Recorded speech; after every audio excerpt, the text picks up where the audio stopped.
So, we've had some technical difficulty, and well, I have to redo last night's reading because part 3 is missing. So, I'm going to read part 3 over, and then I will be doing part 4. Rereading last night's part 3, then we'll go into part 4. So what I'm going to do is I will let people know I'm going to read 3, then I'm going to turn it off, and I'm going to turn it back on, and then we'll go into 4 so that it's 2 different parts. But somehow the reading from last night has disappeared. So it'll take me about an hour 15, an hour 20 to read. Phoebe, that is enough. No, that is enough. I don't know what you're trying to go after, but what are you eating?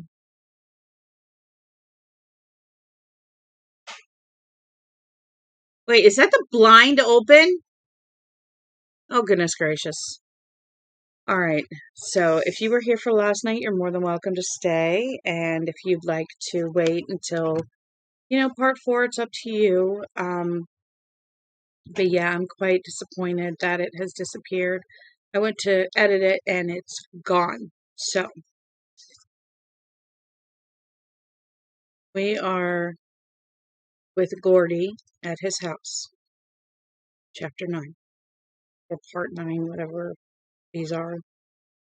My room was on the 2nd floor, and it must have been at least 90 degrees up there. It would be 110 by afternoon, even with all the windows open. I was really glad I wasn't sleeping there that night, and the thought of where we were going made me excited all over again. I made 2 blankets into a bedroll and tied it with my old belt.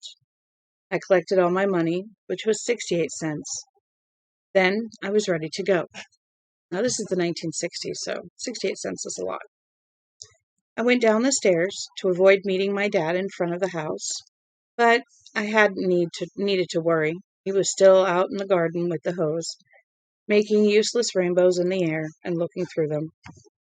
I walked down Summer Street and cut through a vacant lot to Carbine, where the offices of the Castle Rock Hall stand today. I was headed up Carbine toward the clubhouse when a car pulled over to the curb, and Chris got out. He had his old Boy Scout pack in one hand and 2 blankets rolled up and tied with clothes rope in the other. "Thanks, mister," he said, trotted over to join me as the car pulled away. His Boy Scout canteen was slung around his neck and under one arm, so that it finally ended up banging on his hip. His eyes were sparkling. "Gordy, you want to see something?" "Sure, I guess so. What?" "Come on down here first." He pointed at the narrow space between the Blue Point Diner and the Castle Rock drugstore. "What is it, Chris?" "Come on, I said." He ran down the alley, and after a brief moment, that's all it took me to cast aside my better judgment, I ran after him. The 2 buildings were set slightly toward each other rather than running parallel, and so the alley narrowed as it went back. We waded through the trashy drifts of old newspapers and stepped over cruel, sparkling nests of broken beer and soda bottles. Chris cut behind the Blue Point and put his bedroll down. There were 8 or 9 garbage cans lined up here, and the stench was incredible. "Phew, Chris, come on, give me a break."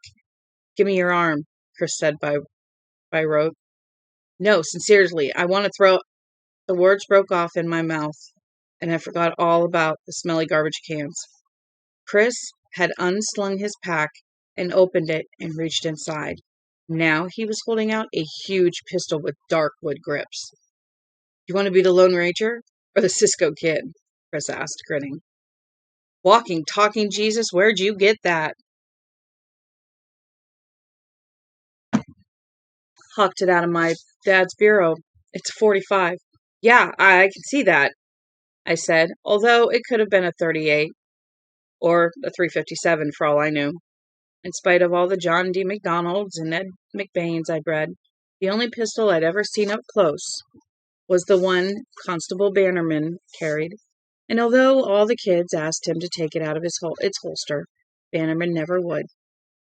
You said he was on a mean streak anyway. His eyes just went on dancing. That's it, man. He ain't gonna find out nothing.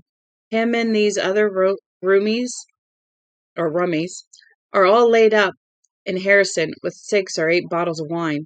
They won't be back for a week. Fucking rummies. His lip curled. He was the only guy in our gang who would never take a drink, even to show he had, big balls.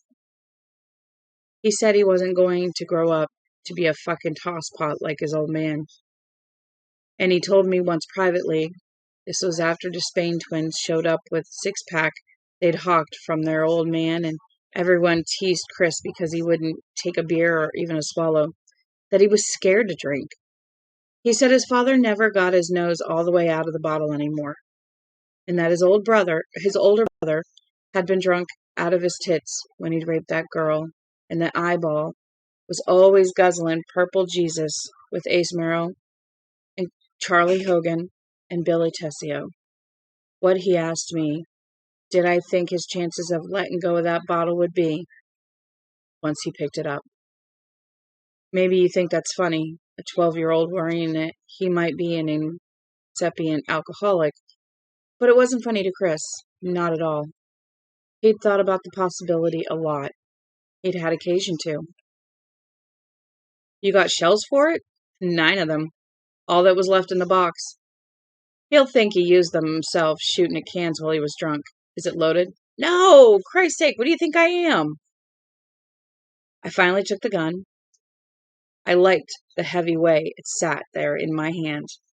I could see myself as Steve Carella of the 87th Squad going after that guy, the heckler, or maybe covering Meyer or Kling while they broke into a desperate junkie's sleazy apartment. I sighted on one of the smelly trash cans and squeezed the trigger. Kablam! The gun bucked in my hand. Fire licked from the end. It felt as if my wrist had just been broken. My heart vaulted nimbly into the back of my mouth and crouched there, trembling. A big hole appeared in the corrugated metal surface of the trash can. It was the work of an evil conjurer. Jesus, I screamed. Chris was cackling wildly, in real amusement or hysterical terror. I couldn't tell. You did it, Gordy did it, he bugled. Hey, Gordy led chance of shooting up Castle Rock. Shut up, let's get out of here, I screamed, and grabbed him by the shirt. And as we ran, the back door of the Blue Point jerked open, and Francine Tupper stepped out in her white rayon waitress's uniform. Who did that? Who's letting off cherry bombs back here? We ran like hell, cutting behind the drugstore and the hardware store and the Emporium Galorium, which sold antiques and junk and dime books.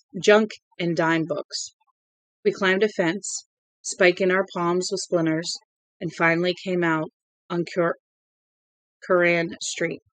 I threw the .45 at Chris as we ran. He was killing himself laughing, but caught it and somehow managed to stuff it back into his knapsack and close one of the snaps. Once around the corner of Curran and back on Carbine Street, we slowed to a walk so we wouldn't look suspicious, running in the heat. Chris was still giggling. Hi! Yay! And I'm rereading from last night, so yeah, I lost part 3, so I'm going to reread part 3. I'm going to shut off, turn back on, and start part 4. So we're going to be here a couple hours. That's awesome. Man, you should have seen your face. Oh man, that was priceless. That was really fine. My fucking A. He shook his head and slapped his leg and howled.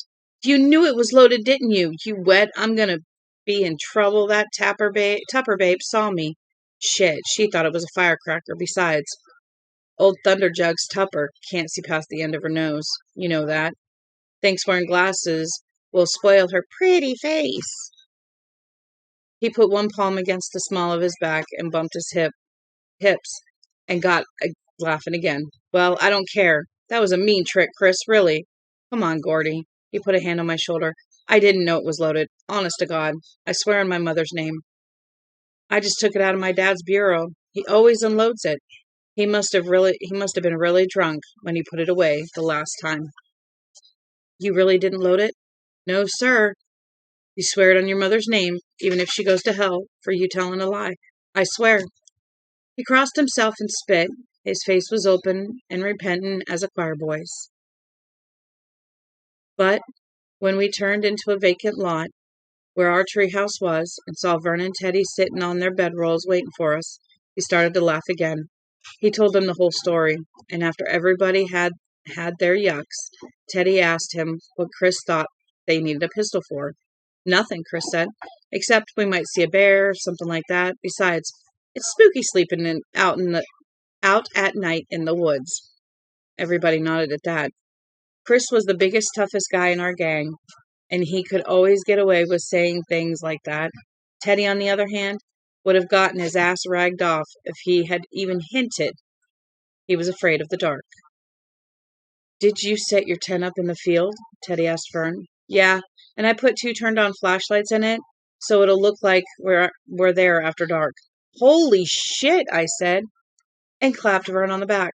For him, that was real thinking. He grinned and blushed. So, let's go, Teddy said. Come on. It's almost 12 already. Chris got up and we gathered around him. We'll walk across Beeman's field and behind the furniture place by Sonny's Texaco, he said. Then we'll get on the railroad tracks down by the dump and just walk across the trestle into Harlow. That Texaco, it's been forever since I've seen one of those. How far do you think it's going to be? Teddy asked. Chris shrugged. Harlow's big. We're going to be walking at least 20 miles. That sound about right to you, Gordy? Yeah, it might even be 30. Even if it's 30, we ought to be there by tomorrow afternoon. If no one goes pussy. No pussies here, Teddy said at once. We all looked at each other for a second. Meow, Vern said, and we all laughed. Come on, you guys, Chris said, and shouldered his pack. We walked out of the vacant lot together, Chris slightly in the lead. By the time we got across Beeman's field and had struggled up the cindery embankment to the Great Southern and Western Maine, which is what the GS and WM is, tracks, we had all taken our shirts off and tied them around our waists. We were sweating like pigs. At the top of the embankment, we looked down the tracks toward where we'd have to go. I'll never forget that moment, no matter how old I get. I was the only one with a watch, a cheap Timex I'd gotten at a premium for selling Cloverine branded salve the year before. Its hand stood at straight up noon, and the sun beat down on the dry, shadeless vista before us with savage heat. You could feel it working to get under your skull and fry your brains. Behind us was Castle Rock, spread out on the long hill that was known as Castle View. And it's kind of neat. I don't know if you all noticed, but as we're reading, we have a lot of Castle Rock, a lot of Morrow or Mallow. We have a lot of the same places, and there's even reference to Derry. And at one point, I know there's a reference to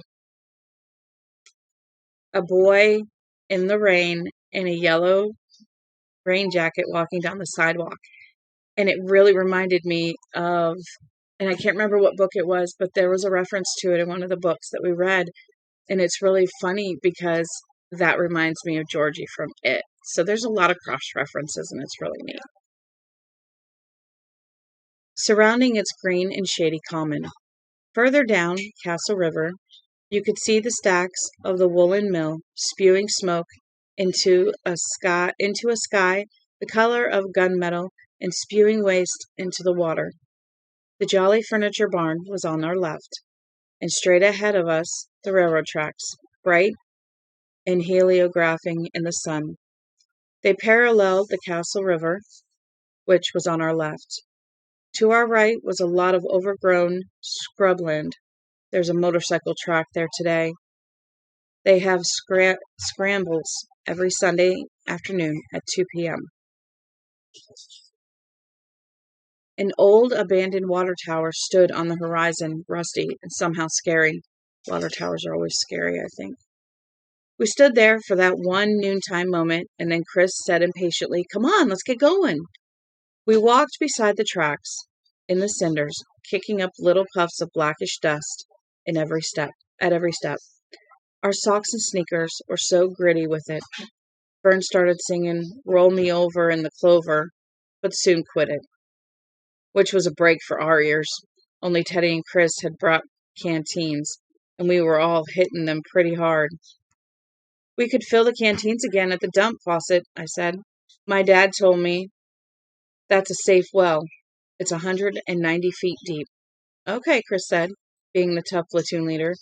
"That'll be a good place to take 5 anyway." "What about food?" Teddy asked suddenly. "I bet nobody thought to bring food. I bet nobody thought to bring something to eat. I know I didn't." Chris stopped. "Shit, I didn't either, Gordy." I shook my head, wondering how I could have been so dumb. "Vern?" "Zip," Vern said. "Sorry." "Well, let's see how much money we got," I said. I tied my shirt, spread it on the cinders, and dropped my own 68 cents onto it. The coins glittered feverishly in the sunlight. Chris had a tattered dollar and 2 pennies. Teddy, 2 quarters and 2 nickels. Vern had exactly 7 cents. $2.37, I said. "Not bad. There's a store at the end of the little road that goes to the dump. Somebody'll have to walk down there and get some hamburger and some tonics while the others rest." Think about this. $2.37, and they were able to buy hamburger? Just hamburger alone. Holy crap. "Who?" Vern asked. "We'll match for it when we get to the dump. Come on." I slid all the money into my pants pocket and was just tying my shirt around my waist again when Chris hollered, "Train!" I put my hand out on one of the rails to feel it, even though I could already hear it. The rail was thundering crazily. For a moment, it was like holding the train in my hand.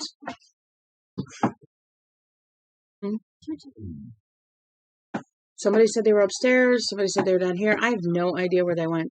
Maybe the bathroom? Yeah, I know. I have no idea. I've been looking for him myself. I thought I saw him in my room, but I haven't seen him. "Paratroops over the side," Vern bawled, and leaped halfway down the embankment in one crazy, clownish stride. Vern was nuts for playing paratroops any place the ground was soft. A gravel pit, a haymow, an embankment like this one. Chris jumped after him. The train was really loud now, probably headed straight up our side of the river toward Lewiston. Instead of jumping, Teddy turned in the direction from which it was coming. His thick glasses glittered in the sun. His long hair flopped untidily over his brow in sweat-soaked stringers. "Go on, Teddy," I said. "Nah, I'm gonna dodge it." He looked at me, his magnified eyes frantic with excitement. "A train dodge, dig it? What's trucks after a freaking train dodge? Or a fucking train dodge, excuse me. You're crazy, man. You want to get killed?" "Just like the beach at Normandy," Teddy yelled, and strode out into the middle of the tracks. He stood on one of the cross ties, lightly balanced. I stood stunned for a moment, unable to believe stupidity of such width and breadth. Then I grabbed him, dragged him, fighting and protesting, to the embankment, and pushed him over. I jumped after him, and Teddy caught me a good one in the guts while I was still in the air. The wind whooshed out of me, but I was still able to hit him in the sternum with my knee and knock him flat on his back before he could get all the way up. I landed, gasping and sprawling, and Teddy grabbed me around the neck. We went rolling all the way down to the bottom of the embankment, hitting and clawing at each other, while Chris and Vern stared at us, stupidly surprised. "You little son of a bitch," Teddy was screaming at me. "You fucker, don't you throw your weight around on me. I'll kill you, you dipshit." I was getting my breath back now, and I made it to my feet. I backed away as Teddy advanced. holding my open hands up to slap away his punches, half laughing and half scared. Teddy was no one to fool around with when he went into one of his screaming fits. He'd take on a big kid in that state, and after the big kid broke both his arms, he'd bite. Teddy, you can dodge anything you want after we see what we're going to see, but whack on the shoulder as one wildly swinging fist hit past me. Until then, no one's supposed to see us. You whack on the side of the face, and then we might have had a real fight if Chris and Vern, stupid wet end, hadn't grabbed us and kept us apart. Above us, the train roared by in a thunder of diesel exhaust and the great, heavy clacking of boxcar wheels. A few cinders bounced down the embankment, and the argument was over, at least until we could hear ourselves talk again. It was only a short freight, and then the caboose had trailed by. Teddy said, "I'm going to kill him." What? Okay, I don't have time for that right now.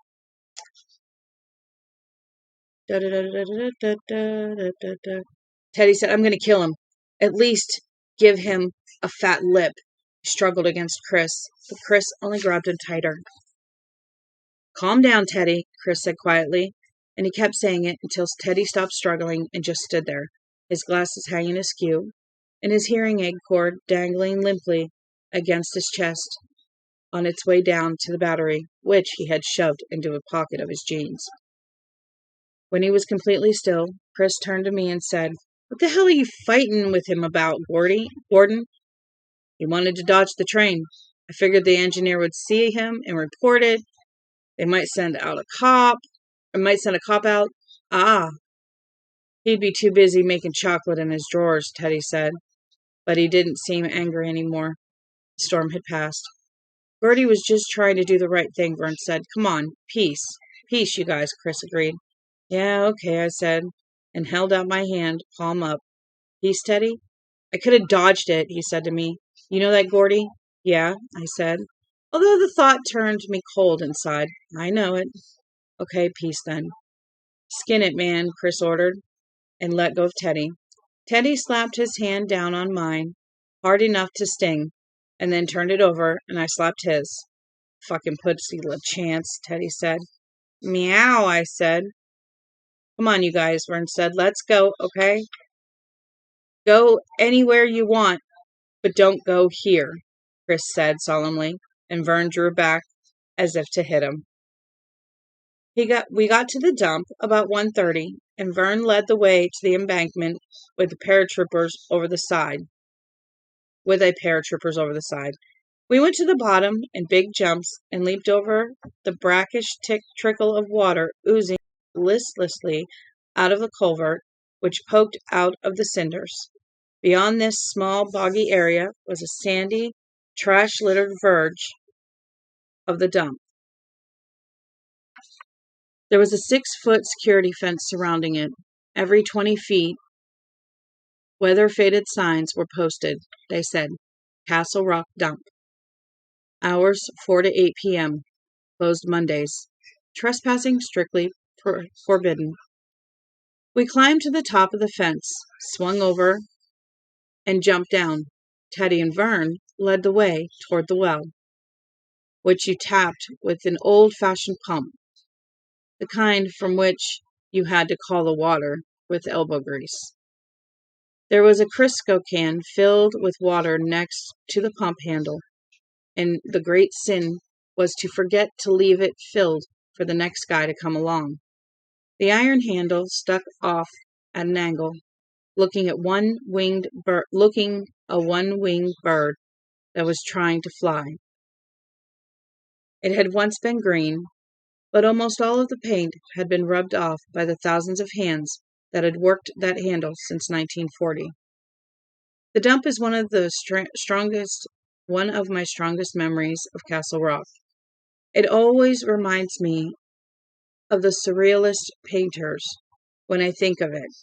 Those fellows who were always painting pictures of clock faces lying limply in the crotches of trees, or Victorian living rooms standing in the middle of the Sahara, or steam engines coming out of fireplaces. To my child's eye, nothing in the Castle Rock dump looked as if it really belonged there. We had entered from the back. If you came from the front, a wide dirt road came in through the gate, broadening out into a semicircle area that had been bulldozed as flat as a dirt landing strip, and then ended abruptly at the edge of the dumping pile. The pump, Teddy and Vern were currently standing there and squabbling about who was going to prime it, was at the back of this great pit. It was maybe 80 feet deep and filled with all of the American things that get empty, worn out, or just don't work anymore. There was so much stuff that my eyes hurt just looking at it. Or maybe it was your brain that actually hurt, because it could never quite decide what your eye should stop on. Then your eye would stop, or be stopped by something that seemed as out of place as those limp clock faces or the living room in the desert. A brass bedstead leaning drunkenly in the sun. A little girl's dolly looking amazedly between her thighs as she gave birth to stuffing. An overturned Studebaker automobile with its chrome bullet nose glittering in the sun like some Buck Rogers missile. One of those giant water bottles they have in office buildings, transformed by the sun into a hot, blazing sapphire. There was plenty of wildlife there too, although it wasn't the kind you saw in the Walt Disney nature films, or at those tame zoos where you can pet the animals. Plump rats, woodchucks grown sleek, and lumbering on such rich chow as rotting hamburger and maggoty vegetables. Seagulls by the thousands, and stalking among the gulls like thoughtful, introspective ministers, an occasional huge crow. It was also the place where the town's stray dogs came for a meal when they couldn't find any trash cans to knock over or any deer to run. They were a miserable, ugly-tempered mongrel lot, slate-sided and grinning bitterly. They would attack each other over a fly-blown piece of bologna or a pile of chicken guts fuming in the sun. But these dogs never attacked Milo Pressman, the dump keeper, because Milo was never without Chopper at his heel. Chopper was, at least until Joe Chambers' dog Cujo went rabid 20 years later, the most feared and least seen dog in Castle Rock. He was the meanest dog for 40 miles around, or so we heard, and ugly enough to stop a striking clock. The kids whispered legends about Chopper's meanness. Some said he was half German Shepherd. Some said he was mostly boxer. And a kid from Castle View, with the unfortunate name of Harry Horror, claimed that Chopper was a Doberman Pinscher, whose vocal cords had been surgically removed so you couldn't hear him when he was on the attack. There were other kids who claimed Chopper was a maniacal Irish wolfhound, and Milo Pressman fed him a special mixture of Gaines' meal and chicken blood. These same kids claimed that Milo didn't dare take Chopper out of his shack unless the dog was hooded like a hunting falcon. The most common story was that Pressman had trained Chopper to not just sick, but to sick specific parts of the human anatomy. Thus, an unfortunate kid who had illegally scaled the dump fence to pick for illicit treasures might hear Milo Pressman cry, "Chopper, sick, hand." And Chopper would grab that hand and hold on, ripping skin and tendons, powdering bones between his slavering jaws until Milo told him to quit. It was rumored that Chopper could take an ear, an eye, a foot, or a leg, and that the second offender, who was surprised by Milo, and the ever loyal Chopper, would hear the dreaded cry, Chopper, sick, balls, and that kid would be a soprano for the rest of his days. Milo himself was more commonly seen and thus more commonly regarded. He was just half bright working. He was a half bright working Joe who supplemented his small town salary by fixing things people threw away and selling them around town. There was no sign of either Milo or Chopper today. Chris and I watched Vern prime the pump while Teddy worked the handle frantically, and at last he was rewarded with a flood of clear water. A moment later, both of them had their heads under the trough. Teddy still pumping away, a mile a minute. Teddy's crazy, I said softly. Oh, yeah, Chris said matter-of-factly. He won't live to be twice the age he is now, I bet. His dad burning his ear like that? That's what did it. He's crazy to dodge trucks the way he does. He can't see worth a shit, glasses or no glasses. You remember that time in the tree? Yeah.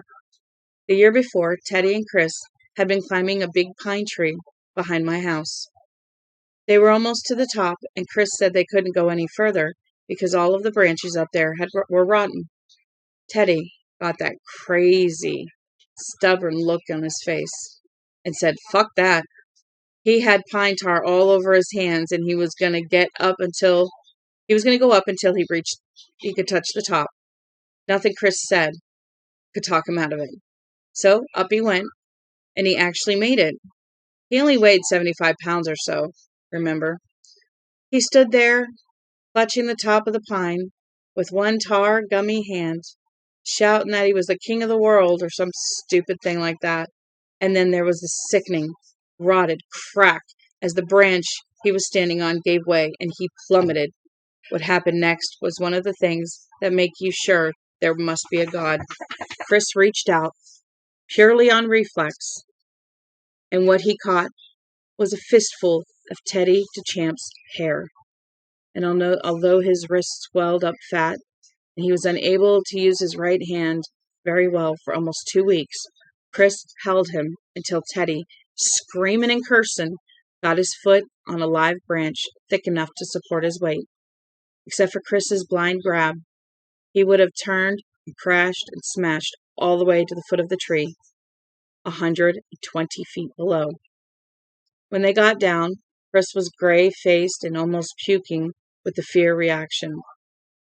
Teddy wanted to fight him for pulling his hair. They would have gone at it too if I hadn't been there to make peace.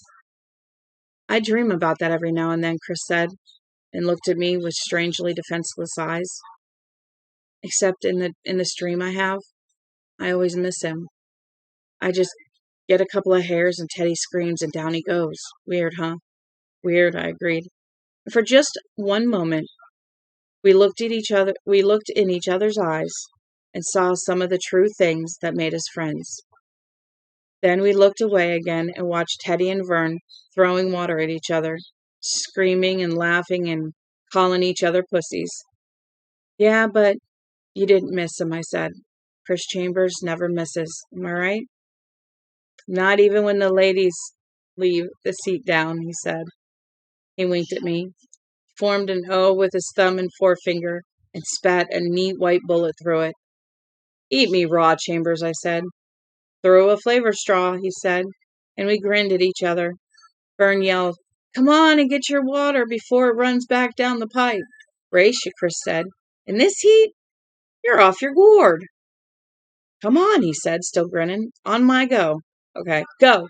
We raced, our sneakers digging up the hard, sun-baked dirt, our torsos leaning out ahead of our flying blue jean legs, our fists doubled. It was a dead heat, with both Vern on Chris's side and Teddy on mine, holding up their middle fingers at the same moment. Excuse me. We collapsed, laughing in the still smoky odor of the place. I get the hiccups now. And Chris tossed Vern his canteen. When it was full, Chris and I went to the pump. And first Chris pumped for me, and then I pumped for Chris. The shockingly cold water sluicing off the soot and the heat, all in a flash, sending our suddenly freezing scalps 4 months ahead into January. Then I refilled the lard can, and we all walked over to sit down in the shade of the dump's only tree, a stunted ash 40 feet from Milo Pressman's tarred paper shack. The tree was hunched slightly to the west, as if what it really wanted to do was to pick up its roots, the way an old lady would pick up her skirts, and just get the hell out of the dump. The most, Chris said, laughing, tossing his tangled hair back from his brow. A blast, I said, nodding, still laughing myself. This is a really good time, Vern said simply. And he didn't just mean being off limits inside the dump, or fudging our folks, or going on a hike up the railroad tracks into Harlow. He meant those things, but it seems to me now that there was more, and that we all knew it. Everything was there and around us. We knew exactly who we were and exactly where we were going. It was grand. We sat under the tree for a while, shooting the shit like we always did. Who had the best ball team? Still the Yankees, with Mantle and Maris, of course. What was the best car? 55 Thunderbird, with Teddy holding out stubbornly for the 58 Corvette. Who was the toughest guy in Castle Rock who wasn't in our gang? We all agreed it was Jamie Gallant, who gave Mrs. Ewing the finger and then strutted out of her class with his hands in his pockets while she shouted at him. The best TV show? Either The Untouchables or Peter Gunn. Both Robert Stack as Elliot Ness and Craig Stevens as Gunn or Tool. All that stuff. It was Teddy who first noticed that the shade of the ash tree was getting longer and asked me what time it was. I looked at my watch and was surprised to see it was 2:15. Hey man, Vern said. Somebody's got to go for provisions. Dump opens at 4. I don't want to still be here when Milo and Chopper make the scene. Even Teddy agreed. He wasn't afraid of Milo, who had a pot belly and was at least 40. But every kid in Castle Rock squeezed his balls between his legs when Chopper's name was mentioned. Okay, I said. Odd man goes? That's you, Gordy, Chris said, smiling. Odd as a cod. 4 coins glittered up into the sun. 4 hands snatched them from the air. 4 flat smacks onto 4 grimy wrists. We uncovered 2 heads and 2 tails. We flipped again, and this time, all 4 of us had tails. Oh, Jesus. Good Lord. Oh, Jesus, that's a goocher, Vern said, not telling us anything we didn't know. 4 heads, or a moon, was supposed to be extraordinarily good luck. 4 tails was a goocher, and that meant very bad luck. Fuck that shit, Chris said. It doesn't mean anything. Go again. Nah, man, Vern said earnestly. A goocher, that's really bad. You remember when Clint Bracken and those guys got wiped out by on Sorius Hill in Durham? Billy told me they were flipping for beers, and they came up a goocher just before they got in the car, and bang! They got fucking totaled. I don't like that. Sincerely. Nobody believes that crap about moons and goochers, Teddy said impatiently. It's baby stuff, Vern. You gotta flip her. Why do I yawn? What is the point? Why does it wait until I'm reading and then, I gotta yawn? You gonna flip or not? Vern flipped, but with obvious reluctance. This time he, Chris, and Teddy all had tails. I was showing Thomas Jefferson on a nickel, and I was suddenly scared. It was as if a shadow had crossed some inner sun. They still had a goocher, the 3 of them, as if dumb fate had pointed at them a second time. What? Stop it! Can I get a toy for her, please, or a bone? Abruptly, I thought of Chris saying, I just got a couple of hairs and Teddy screams and down he goes. Weird, huh? 3 tails, 1 head. Then Teddy was laughing like his crazy, cackling laugh and pointing at me and the feeling was gone. She's right here. Are you going to throw her something? I heard that only fairies laugh like that, I said, and gave him the finger. E, Gordy. What? Bop, bop, bop. What? What? What? What? What is it that you want? What is it that you want? Are you mad because you're in here? Any other time you stay in here just fine. I want to read. Can I read, please? Can I read, please? No? Why don't you go get your toy?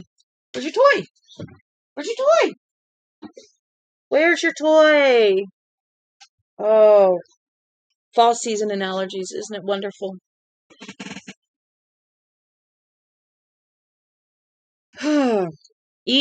Gordy, Teddy laughed. Go get the provisions, you fucking morphodite. I wasn't really sorry to be going. I was rested up and didn't mind going down the road to the Florida market. Don't call me any of your mother's pet names, I said to Teddy. What a fucking wet you are, LaChance. Go on, Gordy, Chris said. We'll wait over by the tracks. You guys better not go without me, I said. Vern laughed.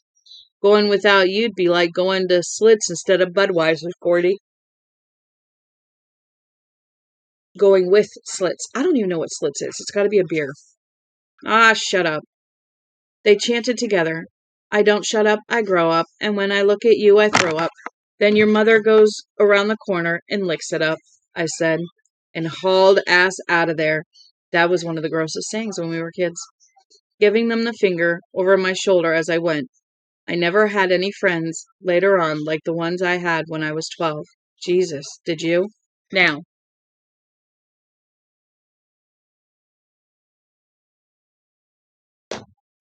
I grew up in the 80s, so some of these sayings really stuck. Oh, my apologies. My eyes are watery. I'm all stuffy. And then I'm not sick this time. This time it's allergies. And when they get bad, my eyes water everywhere. All right. We're going to read probably half of 12 and then we'll do 13. So we'll see how long it takes me to get through 12 before we go on to part 4. Different strokes for different folks, they say now, and that's cool. So, if I say summer to you, and you get one set of private personal images that are all the way different from mine, that's cool. But for me, summer is always going to mean running down the road to the Florida market with change jingling in my pockets, the temperature in the gay 90s, my feet dressed in Keds. The word conjures an image of the GS and WM railroad tracks running into a perspective point in the distance, burnishing so white under the sun that when you closed your eyes you could still see them there in the dark, only blue instead of white. But there was more to that summer than our trip across the river to look for Ray Brower, although that looms the largest. Sounds of the Fleetwoods singing come softly to me, and Robin Luke singing Susie Darlin', and little Anthony popping the vocal on I Ran All the Way Home. Were they all hits in that summer of 1960? Yes and no. Mostly yes.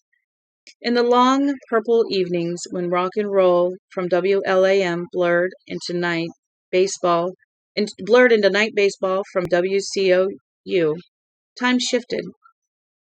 I think it was all 1960, and that the summer went on for a space of years, held magically intact in a web of sounds. The sweet hum of crickets, the machine gun roar of playing cards rifling against the spokes of some kid's bicycle as he pedaled home for a late supper of cold cuts and iced tea.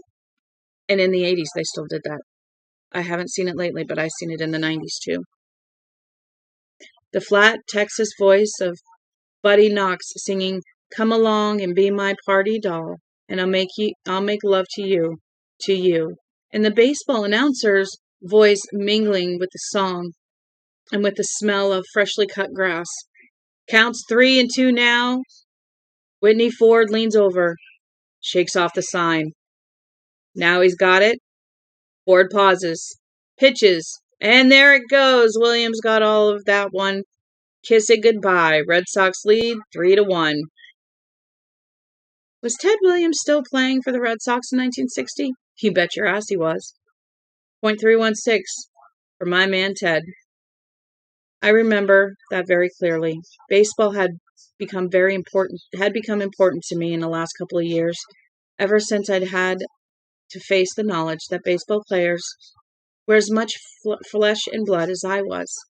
That knowledge came when Roy Campanella's car overturned and the papers screamed mortal news from the front page. His career was done.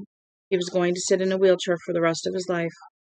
How that came back to me with the same sickening mortal thud when I sat down to this typewriter one morning 2 years ago, turned on the radio, and heard that Thurman Munson had died while trying to land his airplane. There were movies to go see at the Gem, which has long since been torn down. Reminds me of the theater here, sadly.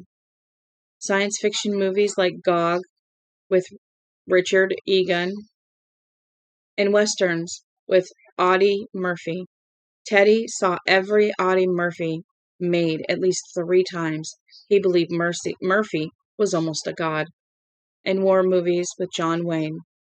There were games and endless bolted meals, lawns to mow, places to run to, walls to pitch pennies against, people to clap you on the back.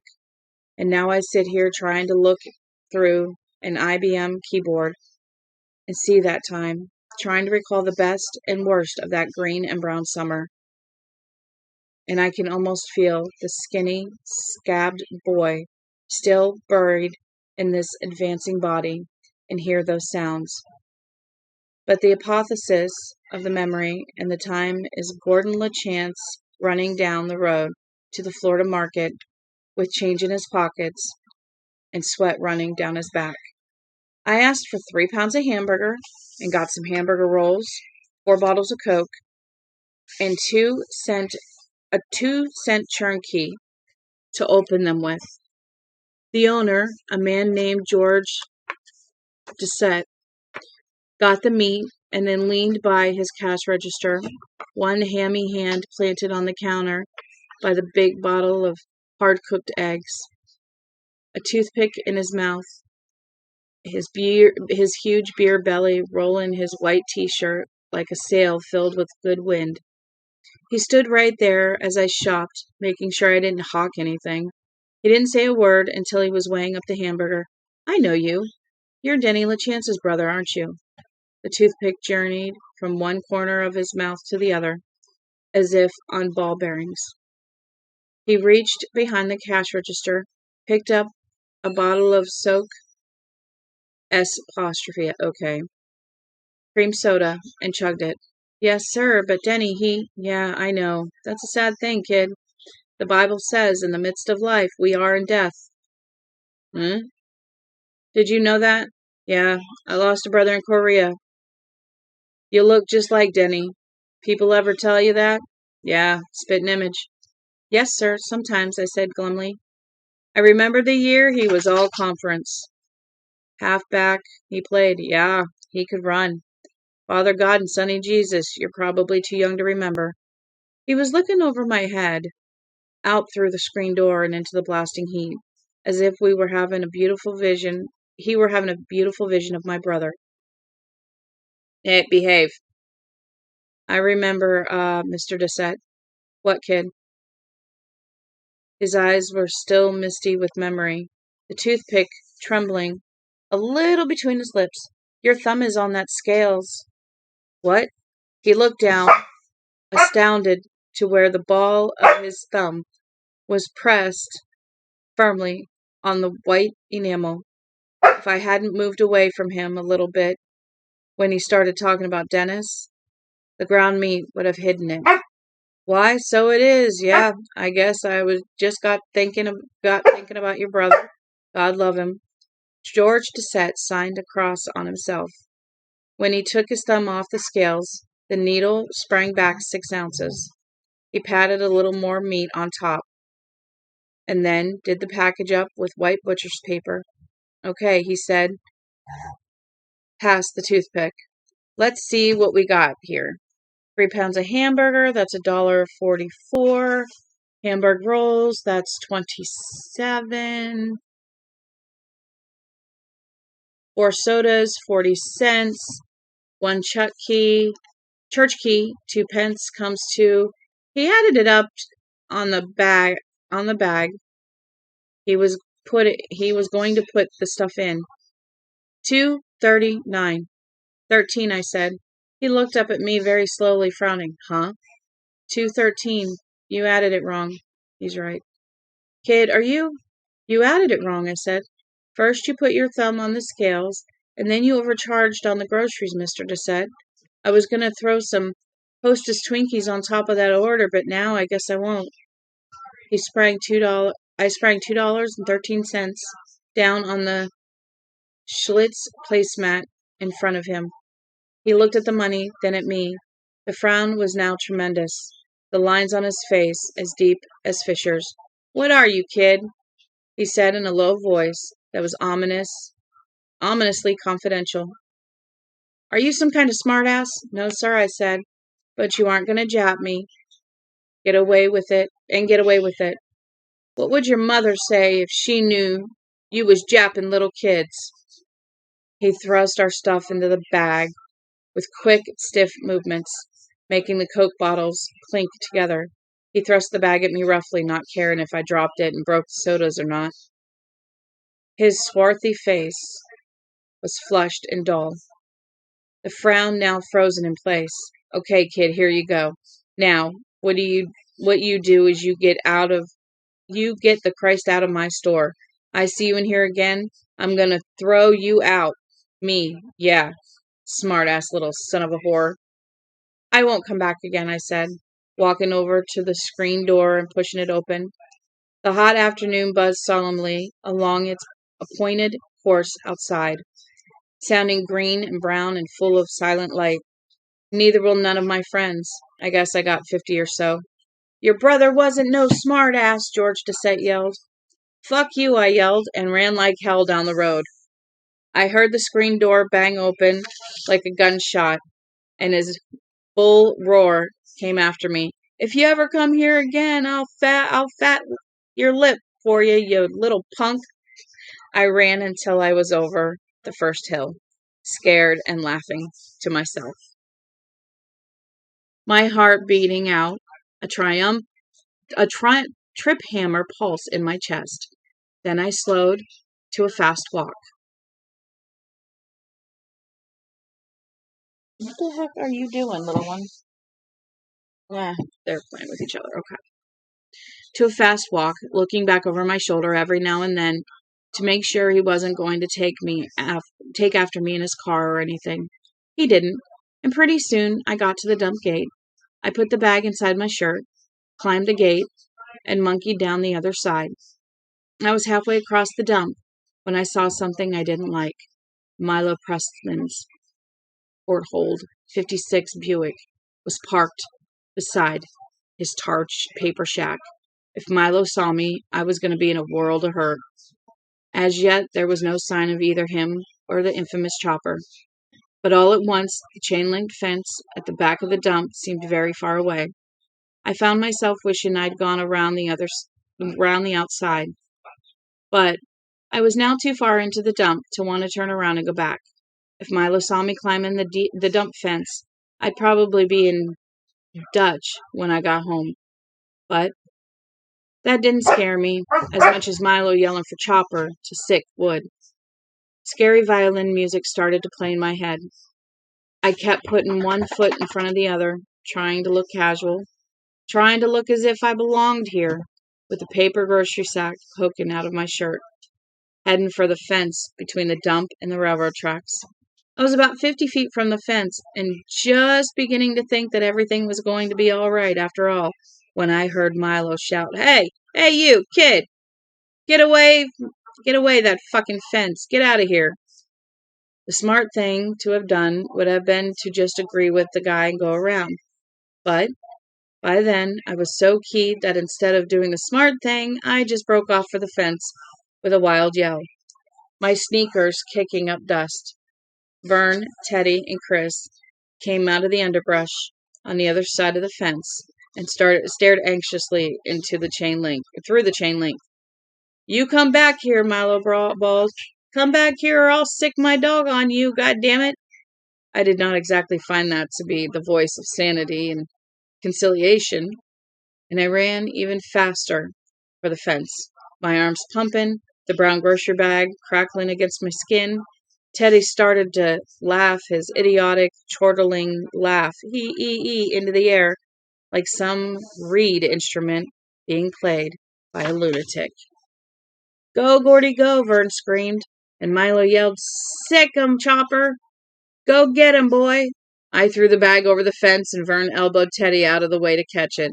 Behind me, I could hear Chopper coming, shaking the earth, blurting fire out of his distended nostril and ice out of the other.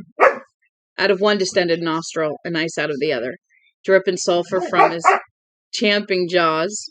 I threw myself halfway up the fence with one leap, screaming. I made it to the top in no more than 3 seconds and simply leaped. I never thought about it, never even looked down to see what I might land on. What I almost landed on was Teddy. He was doubled over and laughing like crazy. His glasses had fallen off and tears were streaming down his eyes. I missed him by inches and hit the clay gravel embankment just to his left. At the same instant, Chopper bit the chain-linked fence behind me and let out a howl of mingled pain and disappointment. I turned around, holding one skinned knee, and got my first look at the famous Chopper, and my first lesson in the vast difference between myth and reality. Instead of some huge hellhound with red, savage eyes and teeth jutting out of his mouth like straight pipes from a hot rod, I was looking at a medium-sized mongrel dog that was perfectly common white and black, or black and white. He was yapping and jumping fruitlessly, going up on his back legs to paw the fence. Teddy was now strutting up and down in front of the fence, twiddling his glasses in one hand and inciting Chopper to ever greater rage. "Kiss my ass, Choppy," Teddy invited, spittle flying from his lips. "Kiss my ass, big bite shit." He bumped his fanny against the chain-linked fence, and Chopper did his level best to take Teddy up on his invitation. He got nothing for his pains but a good, healthy nose bump. He began to bark crazily, foam flying from his snout. Teddy kept bumping his rump against the fence, and Chopper kept lunging at it, always missing, doing nothing but racking his nose, which was now bleeding. "Can somebody please let them out?" Teddy kept exhorting him, calling him by the somehow grisly diminutive Choppy, and Chris and Vern were laying weakly on the embankment, laughing so hard that they could now do little more than wheeze. And here came Milo Pressman, dressed in sweat-stained fatigues and a New York Giants baseball cap, his mouth drawn down in the distracted anger. "Here, here," he was yelling. "You boys stop it teasing that dog, you hear me? Stop it right now."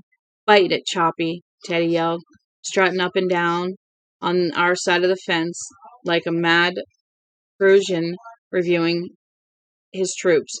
"Come on and sick me. Chopper went nuts. I mean sincerely. He ran around in a big circle, yelping and barking and foaming, rear feet sprawling up, tough little dust clouds. He went around about 3 times, getting his courage up, I guess, and then he launched himself straight at the security fence. He must have been going 30 miles an hour when he hit it. I kid you not. His doggy lips were stretched back from his teeth, and his ears were flying in the slipstream. Hold on, honey. The whole fence made a low, musical sound as the chain link was not just driven back against the post, but sort of stretched back. It was like a zither note. Yum! A strangled yelp came out of Chopper's mouth. Both eyes came up blank, and he did a totally amazing reverse snap roll, landing on his back with a solid thump that sent dust puffing up around him. He just lay there for a moment, and then he crawled off with his tongue hanging crookedly from the left side of his mouth. At this, Milo himself went almost berserk with rage. His complexion darkened to a scary plump color. Even his scalp was purple under the short hedgehog bristles of his flat-top haircut. Sitting stunned in the dirt, both knees of my jeans torn out, my heart still thudding from the nearness of my escape. I thought that Milo looked like a human version of Chopper. I know you, Milo writhed. You're Teddy DeChamp. I know all of you, Sonny. I bet your ass teasing my dog like that. I'll beat your ass. Like to see you try, Teddy raved right back.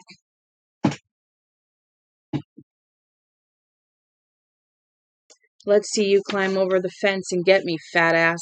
What did you call me? Fat ass, Teddy screamed happily.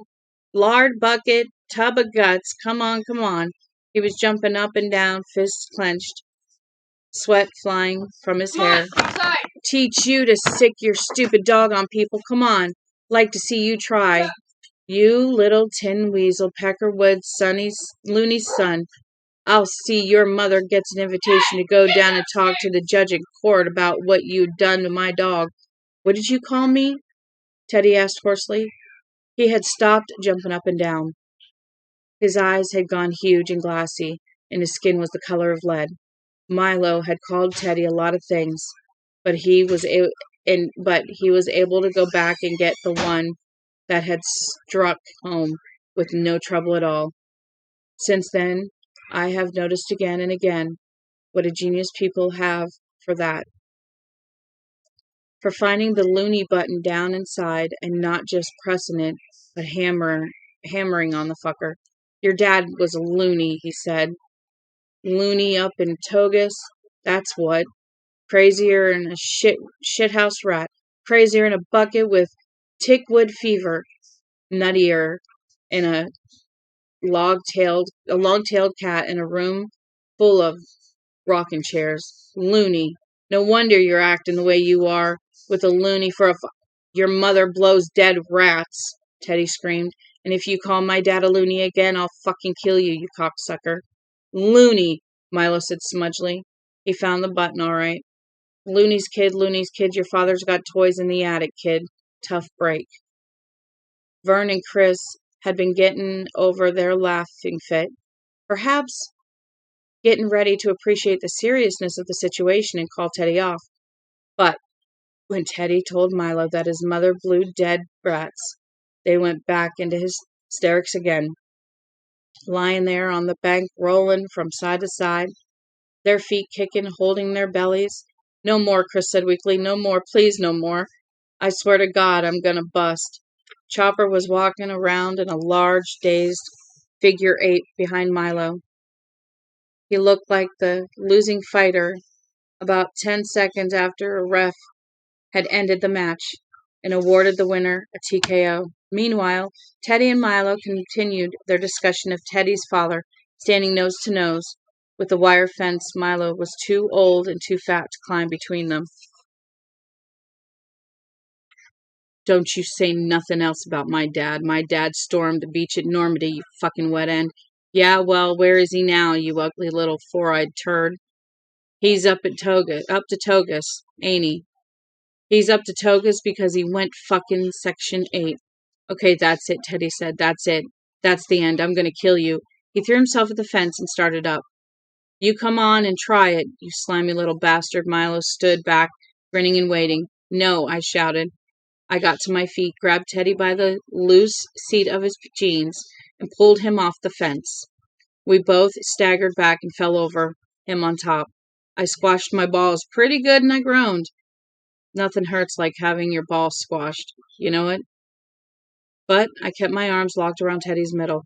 Let me up, Teddy sobbed, withering in his arms. Let me up, Gordy. Nobody ranks out my old man. Let me up, goddammit, let me up. That's just what he wants, I shouted in his ear. He wants to get you over there and beat the piss out of you and then take you to the cops. Huh?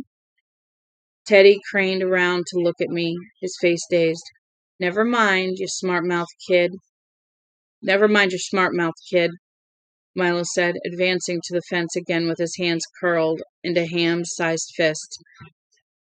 Let him fight his own battles. Sure, I said. You only overweigh him by 500 pounds. Ah! I know you, Milo said ominously. Your name's LaChance. He pointed to where Vern and Chris were finally picking themselves up, still breathing fast from laughing so hard. And those guys are Chris Chambers and one of those stupid Tessio kids. All your fathers are going to get calls from me, except for the loony up at Togus. You'll go to the formatory, every one of you, juvenile delinquents. He stood flat on his feet, big freckled hands held out like a guy who wanted to play 1 potato, 2 potato, breathing hard, eyes narrow, waiting for us to cry or say we were sorry or maybe give him Teddy so he could feed Teddy to Chopper. Chris made an O out of his thumb and index finger and spat neatly through it. Vern hummed and looked at the sky. Teddy said, Come on, Gordy. Let's get away from this asshole before I puke. Oh, you're gonna get it, you foul-mouthed little whoremaster. Wait till I get you to the constable. We heard what you said about his father, I told him. We're all witnesses, and you sick that dog on me. That's against the law. Milo looked a trifle uneasy. You were trespassing. The hell I was. The dump's public property. You climbed the fence. Sure I did. After you sicked your dog on me, I said, hoping that Milo wouldn't recall that I'd also climbed the gate to get in. What'd you think I was going to do? Stand there and let him rip me to pieces? Come on, you guys, let's go. It stinks around here. Formatory, Milo promised hoarsely and his voice shaking. Formatory for you wise guys. Can't wait to tell the cops how you called a war vet and a freaking loony, Chris called back over his shoulder as we moved away. What did you do in the war, Mr. Pressman? None of your damn business, Milo shrieked. You hurt my dog. Put it on your TS slip and send it to the chaplain, Vern muttered.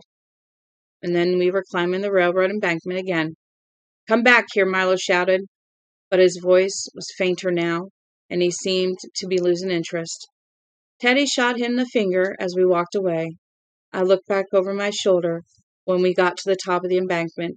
Milo was standing there behind the security fence, a big man in a baseball cap with his dog sitting beside him. His fingers were hooked through the small chain-link diamonds as he shouted at us.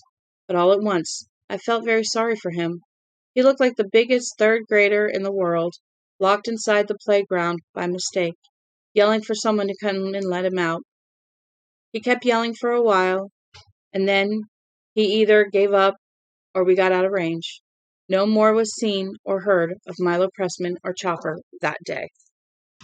And that is where we are going to stop, and we will start with 13 when I get back.